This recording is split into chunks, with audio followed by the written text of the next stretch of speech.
நிகழ்ச்சிக்கு உங்களை அழைப்பதில் நான் மிகவும் மகிழ்ச்சி அடைகிறேன். இன்று நாம் பார்க்க போகும் தேவ செய்தி மனிதனின் அன்பு, இயேசுவின் அன்பு. பெண்களின் அன்பு, இயேசுவின் அன்பு. நாம் இந்த உலகத்தில் வாழ்ந்துட்டு இருக்கோம். இந்த உலகத்தில் எத்தனையோ பேரை பார்த்துருக்கோம். அன்பு செய்பவர்கள் நம்மிடத்தில் பணம் இல்லை என்றால் நம்மை விட்டு போயிடுவாங்க. அன்பு, உண்மையான அன்பு எங்கு இருக்கும் என்றால் தாயிடம் இருக்கும், தந்தையிடம் இருக்கும். அது கூட இந்த நாட்களிலே இல்லாமல் போய்விட்டது. ஏன் அப்படி சொல்லுகிறேன் என்றால், பிள்ளைகள் தாயையும் தந்தையையும் முதியோர் இல்லத்திலே விட்டு விடுகிறதால் அந்த அன்பும் பொய்யாக போய்விட்டது. ஒரு மாணவன் ஒரு மாணவியை நேசிக்கின்றான். அவளுக்காக எதையும் செய்வேன் என்று சொல்லுகிறான். ஒரு சில ஆண்டுகளிலே பிரேக்கப் ஆயிட்டு ஒருத்தர் திட்டும் பொழுது அந்த அன்பு என்னவென்று அப்பொழுதுதான் நமக்கு தெரியும். கணவன் மனைவியை திருமணம் செய்கிறார்கள். மனைவி கணவன் என்னை அன்பு செய்யவில்லை என்று அவனோடு சண்டையிட்டு பிரிந்து போகிற பொழுது அந்த அன்பு பொய் என்று தெரிகிறது. கணவனும் மனைவியை நேசிக்காமல் மனைவியை விட்டு விடும் பொழுது அவன் அன்பும் பொய் என்று தோன்றுகிறது. தாயின் அன்பு, தந்தையின் அன்பு, கணவனின் அன்பு, மனைவியின் அன்பு, காதலின் அன்பு எல்லாமே பொய். ஆனால் பாருங்க, ஒரே ஒரு அன்புதான் மெய் என்று நாம் சரித்திரத்திலும் பார்க்கிறோம், வேதத்திலும் பார்க்கிறோம். ஆதியிலே வார்த்தையாய் இருந்தார் தேவன் என்று ஆதியாகமம் 1ஆம் அதிகாரத்திலிருந்து பார்க்கிறோம். அதைத்தான் யோவான் தீர்க்கதரிசி 1ஆம் அதிகாரத்திலே முதல் வசனத்திலே சொல்லுகிறார், ஆதியிலே தேவன் வார்த்தையாய் இருந்தார். அந்த வார்த்தையாய் இருந்த தேவன் மனிதனுக்கு கொடுத்த சகல ஆசீர்வாதங்களையும் அவன் மீறிக்கொண்டே இருக்கின்ற காரணத்தினால், அவன் பாவம் செய்து கொண்டே இருக்கின்ற காரணத்தினால், எப்படியாவது அவனை நான் ரட்சிக்க வேண்டும் என்று மனிதனாக அவதரிக்க தீர்க்க தரிசனம் சொல்லப்பட்டது. அந்த தீர்க்க தரிசனம் வார்த்தை என்கிற அந்த தேவன் மனு உருவானார் என்பதை யோவான் 1ஆம் அதிகாரம் 14ஆம் வசனம் நமக்கு தெளிவாக தெரியப்படுத்துகிறது. இது எதை குறிக்கிறது என்றால், இயேசுவுக்கு உங்கள் மேல் என் மேல் கொள்ளை பிரியம். இந்த இயேசுவுக்கு, சிலுவையில் உங்களுக்காக எனக்காக மரித்த இயேசுவுக்கு உங்கள் மேல் என் மேல் கொள்ளை பிரியம்.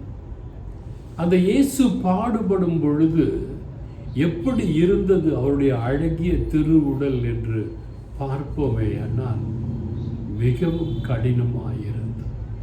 ஏசாயா தீர்க்கதரிசி 53ஆம் அதிகாரம் 2ஆம் வசனத்திலே இயேசுவின் பிற்பாடுகளிலே வருகின்ற பாடுகளை அவர் முன்குறித்தே சொல்லுகிறார். அவருக்கு அழகும் இல்லை, சௌந்தரியம் இல்லை. அவரை பார்க்கும் பொழுது நாம் அவரை விரும்பத்தக்க ரூபம் அவருக்கு இல்லாதிருந்தது என்று ஏசாயா தீர்க்கதரிசி அன்றே இயேசுவின் பாடுகளுக்கு முன்பாகவே இயேசுவின் பாடுகளை குறித்து மிகவும் கஷ்டமாய் துக்கமாய் நம்மிடத்திலே வேதத்திலே தெளிவாக சொல்கிறார். ஏசாயா தீர்க்கதரிசியின் புத்தகம் 53ஆம் அதிகாரம் 4ஆம் வசனத்திலே பார்க்கும் பொழுது மெய்யாகவே என்று ஆணித்தரமாக சொல்லுகிறார். ஏசாயா தீர்க்கதரிசி மெய்யாகவே அவர் நம்முடைய பாடுகளை ஏற்றுக்கொண்டு நம்முடைய துக்கங்களை சுமந்தார் என்று சொல்லுகிறார். நீங்களும் நானும் நம்முடைய பூர்வ ஜென்ம பாவங்கள் நீங்கி பரிசுத்தமாய் இருக்க வேண்டும் என்று உங்களுடைய பாடுகளை, என்னுடைய பாடுகளை அவர் ஏற்றுக்கொண்டார் என்று ஏசாயா சொல்கிறார். நம்முடைய துக்கங்களை சுமந்தார் என்று ஏசாயா சொல்கிறார். எவ்வளவு பாசம் பாருங்க இயேசுவுக்கு. உங்கள் துக்கம், உங்கள் பாடுகள் உங்களுக்கு தலைமுறையாய் வரக்கூடாது என்று உங்கள் எல்லா பழைய பாவங்களையும், உங்கள் பூர்வ ஜென்ம பாவங்களையும், உங்கள் மூதாதையருடைய பாவங்களையும் அவரே சுமந்து கொள்கிறார். அவரே சுமந்து கொள்கிறார். எப்படிப்பட்ட ஒரு தெய்வம் பாருங்க. உங்களையும் என்னையும் எப்படி நேசித்தார் என்றால், நீங்கள் வாங்க வேண்டிய அடியை அவர் வாங்கிக் கொள்கிறார். நீங்கள் சுமக்க வேண்டிய சுமையை அவர் ஏற்றுக்கொள்கிறார். நீங்கள் சுமக்க வேண்டிய பாரமான கஷ்டமான பாடுகளை அவர் சுமந்து கொள்கிறார். ஏசாயா தீர்க்கதரிசியின் புத்தகம் 53ஆம் அதிகாரம் 5ஆம் வசனத்திலே நம்முடைய மீறுகளின் நிமித்தம் அவர் காயப்பட்டார். இயேசு காயப்படணும்னு அவசியமே இல்லைங்க. அவர் பாவி அல்ல, அவர் பரிசுத்த வார்த்தையான தேவன். அவர் உங்களுடைய பாவங்கள் மீறுதல், என்னுடைய மீறுதலின் நிமித்தம் அவர் காயப்பட்டார். தலையிலிருந்து கால் வரை அவர் ஒவ்வொரு காயமும் உங்கள் மீறுதல், என் மீறுதலின் நிமித்தம் அவருக்கு வந்தது.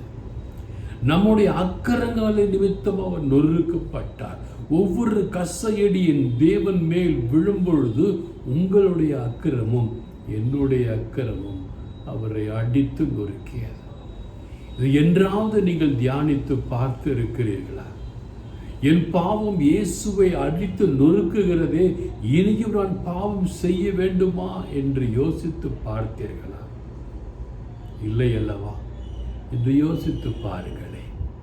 ஏசாயா தீர்க்கதரிசியின் புத்தகம் 50ஆம் அதிகாரம் 6ஆம் வசனம் தெளிவாக சொல்லுகிறது, அடிக்கிறவர்களுக்கு என் முதுகையும் தாடை மயிரை பிடுங்கிறவர்களுக்கு என் தாடையும் ஒப்பு கொடுத்தேன். அடிக்கிறவருக்கு முதுவை காட்டுறார். அடிங்க என்ன, என் மக்களின் மேல் இந்த அடி விழக்கூடாது, என்ன அடிங்க, நான் வாங்கிக்கிறேன். இந்த மக்களுக்காக நான் என் உயிரை கொடுக்கவே வந்தேன், இவர்களுக்காக நான் உயிரை கொடுப்பேன் என்று தன் முதுகை காட்டுகிறார். கட்டி போட்டு முதல் அடிக்கிறாங்க. வலி தாழ முடியவில்லை. மனித சரீரம், ஆண்டவரின் தாயார் கொடுத்த சரீரம், அடி அடி அடி என்று அடிக்கிறார்கள். அனைத்து அடிகளையும் வாங்கி கொண்டு சொல்லுகிறார், அவமானத்திற்கும் உமிழ் நீருக்கும் என் முகத்தை மறைக்கவில்லை.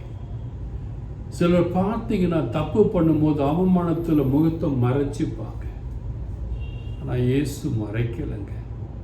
ஏன்னா என் மகளுக்கு நான் பட்ட அவமானம் தெரிய வேண்டும். என்னை காரி துப்பினார்கள் உன்னுடைய பாவத்திற்காக, என்னுடைய பாவத்திற்காக. அது இயேசு ஏற்றுக்கொண்டார். உமிழ்நீரை ஏற்றுக்கொண்டார்.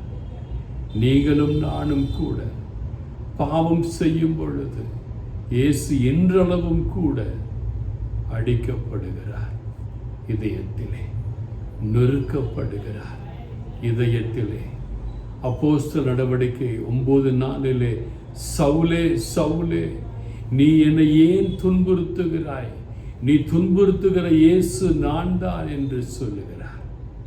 ஒவ்வொரு கிறிஸ்து அவனையும் கிறிஸ்து அவளையும் நாம் பாவங்களால், வார்த்தைகளால், கொடிய எண்ணங்களால், உடல் இச்சைகளால் துன்புறுத்தும் பொழுது சவுலுக்கு சொன்ன அதே வார்த்தை, மகனே மகளே என்னை ஏன் துன்புறுத்துகிறாய்?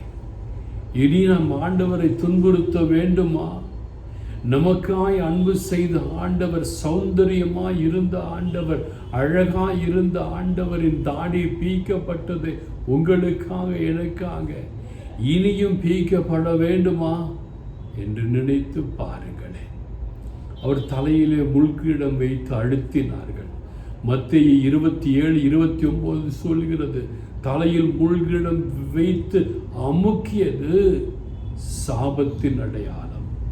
ஆதியாகமம் 3:18 சொல்லுகிறது, முள்ளும் குறுக்கும்.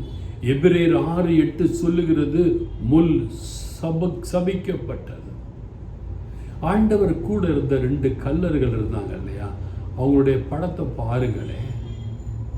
அவங்களுக்கு தலையில முள்முடி வைக்கவில்லை. இயேசுவுக்கு மட்டும்தான் முள்முடி வைத்தான் சாத்தான். ஏனென்றால் சாத்தானை ஆண்டவர் சபித்தார். அவன் சொன்னான், என்னை நீ சபித்தாய் அல்லவா, உனக்கு நான் முள்முடி கொடுக்கிறேன் என்று சொல்லி முள்முடி கொடுத்து தலையில் அழுத்தின பொழுது எவ்வளவு வேதனை பட்டிருப்பார் என் தேவன். உங்கள் பாவம் என் பாவம் சாத்தானின் கையில் இருக்கும் பொழுது, அவன் அழுத்தின பொழுது எவ்வளவு வேதனைப்பட்டிருப்பார் நம் தேவன். உங்களை நோக்கி வா, என் அருகே வா, சுமை சுமந்து சோர்ந்திருக்கிறாயே வா என்று அழைத்த தேவன் கையிலே ஆணி அடிக்கப்பட்டார். உங்களை அணைத்த தேவன், உங்கள் கண்களில் அற்புதம் செய்த தேவன், உங்கள் காதுகள் கேட்க வேண்டும் என்று அற்புதம் செய்த தேவன், முடவனாய் இருக்காதே என்று மூடத்தனத்தையும் முடத்தனத்தையும் குணமாக்கிய தேவன் கையிலே ஆணி அடிக்கப்பட்டார். உனக்காக தன் ஜீவனை வைத்திருக்கிறேன் என்று சொன்ன தேவனுடைய விலா எலும்பிலே ஈட்டியால் குத்தப்பட்டது. எவ்வளவு பாடுகள்! அவர் உங்களை நேசித்தார், என்னை நேசித்தார். அதற்கு பதில் நாம் கொடுத்த பாவத்தின் தண்டனைகள். உங்களை நோக்கி என்னை நோக்கி வந்து சுற்றி திரிந்தார் நல்லது செய்ய வேண்டும் என்று. அவர் காலின் மேல் காலை வைத்து ஆணி அடித்து வேதனைப்படுத்தினார். அவரின் மேல் எண்ண முடியாத காயங்கள் இருந்ததாய் சரித்திர வல்லுநர்களும் வேத ஆராய்ச்சியாளரும் சொல்லுகிறார்கள். முகம் வீங்கி போயிற்று, சரீரம் ரத்தம் சிந்தி சிந்தி சிந்தி உபயோகமற்ற சரீரம் போன்று மாறிவிட்டது. எந்த சரீரத்தை பிட்டு இதை வாங்கி உண்ணுங்கள், இதை நினைவாக செய்யுங்கள் என்று சொன்னாரோ, அந்த சரீரம் உண்மையிலே பிடப்பட்டது. வாரினால் அடிக்கப்பட்ட ஒவ்வொரு அடியினால் அந்த சரீரம் காயப்பட்டது. இதோ என் ரத்தம், இதை வாங்கி பூசியுங்கள், இது உங்களுக்கு சுகமளிக்க வேண்டும் என்று சொன்ன இயேசுவின் ரத்தம் பூமியிலே சிந்திற்று. அந்த பரிசுத்த ரத்தம் எத்தனையோ கால்களில் பட்டது. பரிசுத்தமான ரத்தம், உருவில்லாத தேவனுக்கு உருவு கொடுத்த ரத்தம் காலிலே மிதிப்பட்டது. இன்று கூட நாம் கம்யூனியன் வாங்கும் பொழுது பாவம் செய்த கைகளிலே, கரை படிந்த கைகளிலே, தூய்மை இல்லாத கைகளிலே, தூய்மை இல்லாத நாவிலே உட்கொள்ளும் பொழுது நம் ஆண்டவரை அவசங்கை செய்கிறோம். எனக்கு பிரியமான அன்பு தேவ பிள்ளைகளே, உன் காதலியை பார்க்கும் பொழுது எவ்வளவு ஆடம்பரமாக நீ செல்கிறாய்.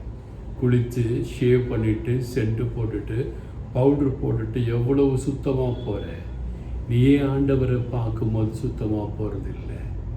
அதுதான் ஆண்டவர் என்று கேட்கிறார். உனக்காக நான் மரித்தேனே, உனக்காக சிலுவையில் தொங்கினேனே, என் கடைசி சொட்டு ரத்தம் வரை உனக்காக சிந்தினேனே, என் அன்பிற்கு விலை இதுதானா? உன்னால் பாவம் செய்யாமல் இருக்க முடியாதா? செய்கின்ற பாவத்தை குறைக்க முடியாதா என்று கேட்கின்ற அருள்நாதர் இயேசுவினிடத்தில் நீங்களும் நானும் என்ன சொல்ல போகிறோம் என்று சொன்ன ஒவ்வொரு வசனத்தையும் தியானித்து பாருங்களேன். இயேசுவின் அன்பு உங்களுக்கு புரியும். இனி நீங்கள் பாவம் செய்ய பயப்படுவீர்கள். அவ்வாறு இயேசுவின் அன்பு உங்களுக்கு புரிந்து இயேசுவை ஏற்றுக்கொள்வீர்களே ஆனால் நீங்கள் நல்லா இருப்பீங்க, உங்கள் குடும்பம் நல்லா இருக்கும், உங்கள் பிள்ளைகள் நல்லா இருப்பாங்க, உங்கள் பேர பிள்ளைகள் நல்லா இருப்பாங்க. God bless you all.